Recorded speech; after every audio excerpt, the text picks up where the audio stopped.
Hi Pisces, welcome to January and Happy New Year.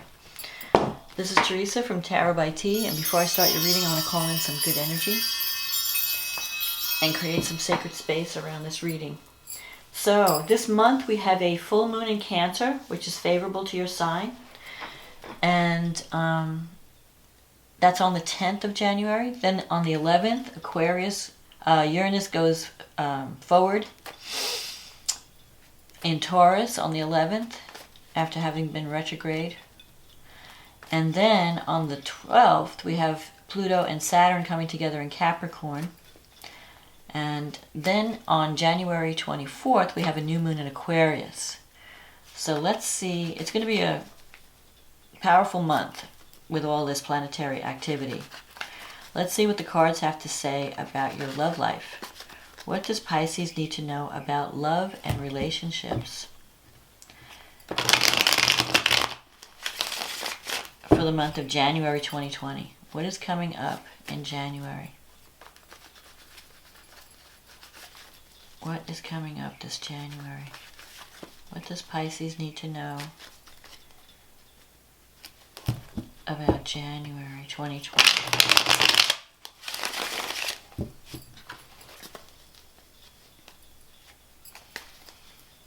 Okay.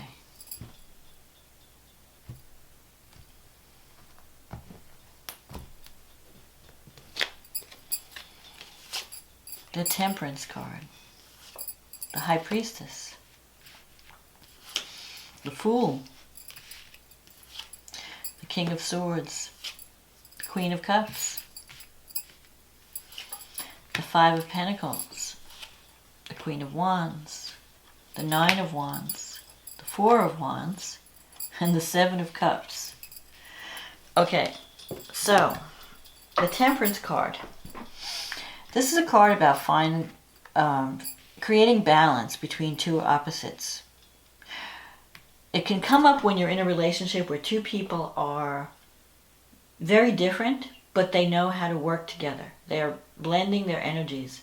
So you might be dealing with someone who's very different from you, and you have to compromise to get along with them, or you might have to meet them halfway.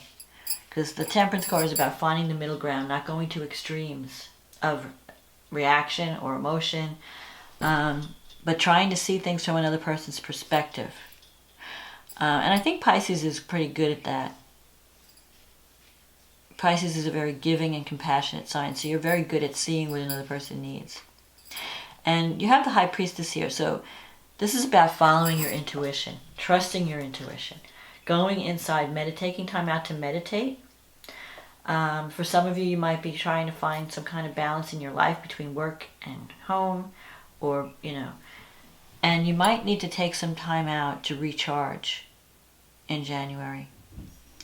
And sometimes the High Priestess means that things are happening behind the scenes, or that you might be working on a project or something that you're not ready to share with the world yet,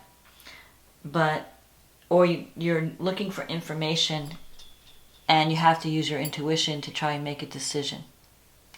Now you have the Fool card here, so this is a new beginning. You might have recently started a new cycle. It could be in a relationship that puts you in a brand new situation. So it could be that you're meeting somebody new, or you're turning over a new leaf with someone that you've been involved with. It's like, okay, let's forget the past, let's start over, let's turn over a new page, let's start new. So for some of you, you could be meeting a new relationship. Some of you could be having a new beginning with someone, and trying to learn how to compromise, trying to learn how to meet each other halfway, using your intuition on how to best proceed. The King of Swords in the recent past, you could be dealing with an air sign. That would be Libra, Aquarius, Gemini. But if you're not dealing with the sign, the King of Swords, you might have been releasing someone that was very, that has influenced your life, but now it's passing. Someone who was maybe very harsh or judgmental. You may felt that they were really hard on you. And sometimes they felt it could feel like they didn't have any compassion or any feelings. And maybe you're releasing that person or that relationship, and you're ready for a new beginning. But you're still, here you have the Queen of Cups, which can represent your sign, because it's the water sign. You're still thinking of the past, though. It's like you haven't forgotten your experiences with this king. And you may feel a little bit lonely in January, because the Five of Pentacles is feeling isolated, feeling cut off. It's about, you might be thinking about financial matters. You're either struggling with a financial situation or helping someone close to you who's going through a difficult time, who is feeling financially unstable or going through a depression, feeling cut off. The other way the other thing the King of Swords can mean, if it's not a person, it can mean that you're spending time trying to decide what's real and what's not real. Because sometimes with Pisces, you have a tendency to glamorize or idealize the people around you, especially in love.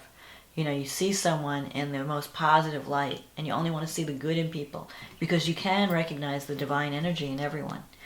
And so when people disappoint you, it's hard for you to see that sometimes. You know, you just want to believe that this person has a good heart no matter what, you know. But you're going to be evaluating your relationships in January and trying to be more discerning. I feel like you might be struggling a little bit with loneliness or depression. Maybe you're struggling in a relationship. You're afraid that something that you have dealt with might come back, because you have this Nine of Wands here. It's like you may be struggling to heal from the past and struggling to create a new beginning in your life. And I think that you're going to be successful. You have the potential, because you have this Four of Wands here. So something is ending, something new is beginning. But the Four of Wands, you're looking for security and stability in a relationship. But you may have to take more of a leadership role in your life, because the Queen of Wands is here in your fierce factor. The Queen of Wands is someone who knows what they want and goes after it. So you could either be dealing with a fire sign. That's, if you're dealing with a person who's represented by this queen, maybe you're afraid that you can't compete. If there's someone in your life, there might be like another person that you may be feeling like you're competing with, and this person's a lot more outgoing and engaging and aggressive, and you're like, I'm not like that, because Pisces is more, has a softer energy. So you may be feeling like, I don't know if I'm good enough, I don't know if I can compete with this person. But this card is also telling you to tap into your own leadership ability, tap into your strength. And you may need to express the energy of the Queen of Wands to get to the goal that you're looking for, to get to that Four of Wands place where you're celebrating your success, where you're creating a relationship that's giving you security, where you have a reason to be happy. And because this is a great card, the Four of Wands. This is a card that represents solidity, stability, victory. Sometimes it could be even marriage. It's a success card. It's a celebration, a victory card. But I feel like you have to overcome some hurdles before you get to this place. And part of the issue could be this Seven of Cups here as an outcome. You have more than one option, and you're trying to figure out which option to choose. So the Seven of Cups is being stuck in the choices. It's not taking action because, well, I could do this, I could do that, I could date this person, that person. Or there might be more than one option, either in career or relationship, that you're trying to decide which way to go. And that's why you need to use this discernment of the King of Swords to pick the right path, to choose the right person for you, and to not be intimidated by the competition, and to have greater faith in your own. You might need a boost in self-esteem at this time, but you can manifest it. The Nine of Wands, you might have been struggling with something for a long time and thinking like, when is this going to end? You're coming to the end of the struggle with the Nine of Wands. And the Nine of Wands is saying, if you just don't give up, you could achieve this goal. Maybe you're dealing with someone that's kind of hard to reach. Someone that, you're just not being able to read that person. They don't seem to feel, you just can't you're not feeling the love, coming back. And so that can make you feel a little bit insecure. The Nine of Wands can also come up when a relationship from the past comes back that you thought you were done with. You might have thought, well, I've taken care of this issue and I'm done with this person, and then all of a sudden they come back and you got to deal with it. Or some issue that you thought you had resolved comes back to be dealt with. But you have this Four of Wands in your wish fulfillment sector, so you can achieve successful outcome. You just have to know what you want. And I think that means taking time out to think and meditate and center yourself and be ready for the new. Be ready to break free of the past cycle and start a new cycle. Be open to the new, because I think that's your path. Your path is not in the past. Your path is in the future. So let's see, and to make a decision and choose wisely. You can't have it all. And you can't just dream. At some point, you're going to have to take action. So the Cancer new full moon happening in your 5th house. So something is coming to a head or completion around 5th house matters, which could be children, romance, creative self-expression. You have a lot of energy in your 11th house. The 11th house, you have the Sun, Mercury, Saturn, and Pluto. So you could be achieving a goal that you've been struggling with for a long time. You can see some success with that, because the 11th house is the house of hopes, wishes, and dreams. So you could also be changing your friendships. You could be having some, making decisions about what groups you belong to, who's in your life. The 11th house is friendships, the groups you belong to, where your energies are. You could be connecting with people that are helping to serve society in some way, or helping to make things better for everyone. And maybe you have to be more discerning, like, where do I put my energy? You have Mars going through the 10th house, so this is a good time for career matters. You have the ambition and you have the energy to make progress in your career. And especially with Jupiter coming into Capricorn. So all this, the Sun, the Mercury, Saturn, and Pluto, that's all coming together as a stellium in Capricorn. And Jupiter's just but that's at 20 degrees. Jupiter's coming in at only 8 degrees, so it's not really connected to the stellium, but it's still bringing you positive energy, and it's bringing you hope. And as long as you have faith in yourself and belief that you can achieve your goal, you can be successful. Especially since Jupiter is trining, or Uranus and Jupiter are in a trine aspect, and Uranus is in your 3rd house of communication. So it's time to speak up. It's time. You might be getting involved in some type of project that revolves around internet, science, technology, communication, something that's innovative, and it can be a sudden opportunity that comes up. So that could be a career thing. It could also be a relationship thing, where you running around, like some surprise happens in your neighborhood. You're running around town, you run into an old friend, and they have an opportunity for you. But especially since the full moon is happening in the 5th house, you could be finishing up a creative project and now deciding, okay, how do I want to branch out and move into something new? Or you could be transitioning from a romance, and it could be like a friendship is turning into a romance or something like that. There's going to be some type of, you're going to see the truth come out at the full moon. The full moon usually shines a light on things that have been hidden or things that have been confusing. You're going to be seeing things more clearly, more realistically, especially with all this energy in Capricorn, especially around friends and the groups that you belong to. You're going to see who's on my team and who's not, and make changes based on that, what you see. But you have to take a realistic look. That's what's all this Capricorn energy and the full moon is saying. What friends and what groups do I belong to are worth my time and effort? And then how am I nurturing my creative side? Because maybe you've been all focused on work and you've been neglecting your self-expression. Because Pisces, you need to do something creative to be fulfilled. So with this full moon in the 5th house, you're going to see, what do I need to do, outside of work that can nurture me, that can feed my soul. So it could be painting, it could be music, it could be art, music, writing, whatever it is it has to be an expression of you, an authentic expression of you, and give and feed your soul. So you could be starting a new creative project, or figuring out where you want to go, how you want to go, how you want to proceed, or seeing what is it that fulfills me and what is it that doesn't fulfill me, and taking a hard look and making some decisions. Because now we have the new moon in Aquarius. That's happening on the 12th. On the 24th, I'm sorry, in your 12th house. So you have a chance for a new beginning, like some type of psychological healing. It's a good time to change past habits or release the past.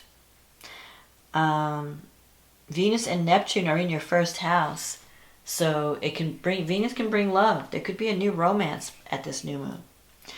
And you can be looking very glamorous and very attractive with Venus in your first house, and Neptune especially. You're just seen as someone who's very spiritual, very compassionate, beautiful. And I feel like it could be that you need to just get out more. You could be connecting with someone that you meet in your day-to-day activities. Uranus is going direct on the 11th after the full moon, and that's in your third house. So if you've had any issues around siblings, those should start to move forward as well. So that rules aunts, uncles, cousins, neighbors, and also communication. So if you felt blocked in your communication, like if there was a project that just keeps treading water, things should start to move forward now with this new moon and Uranus going direct. And then Saturn and Pluto coming together in your 12th, on the 12th, in your 11th house. So that can bring a crisis, but also an opportunity for change. So where you might decide to release certain friends or release certain projects that are not really no longer serving you, or change in the way that you approach certain things, the way you approach going after a dream or a goal. So I feel like this is a time of change where you're changing from, you're gaining more confidence, I think, in January. I think you have the opportunity to gain confidence and to be more of a leader and be more proactive, and to learn where you need to devote your energy, where you need to divide your time. And it's not just about giving, because Pisces has a tendency to just give. It's also time for you to think about, what am I doing to nurture me? What am I doing to recharge and feed my soul? So there could be some creative project that you may want to start.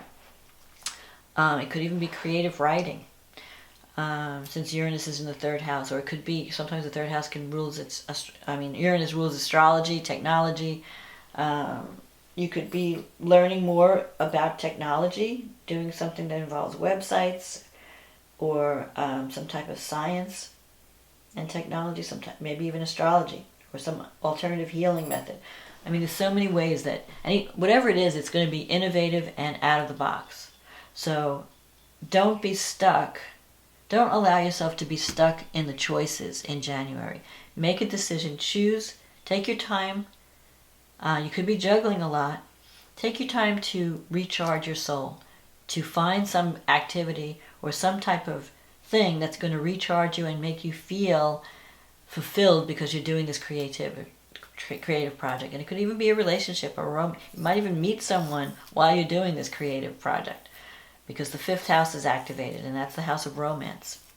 Romance, children, creativity, sex, all of those things are ruled by the 5th house. So you're ready for a new cycle. So you just have to not be afraid to take action. Have confidence in yourself that you will be accepted and you will be valued for your contribution, and you're golden. So I hope, Pisces, that you've enjoyed this reading. I hope this resonated with you. And I want to say thank you for those who have been supporting my channel by liking and sharing and subscribing and ordering readings. And if you're new, welcome. I really hope that these readings are helping everyone. And I want to wish you a wonderful new year and a wonderful January filled with love and success and joy. And I will talk to you again next month. Okay, bye now.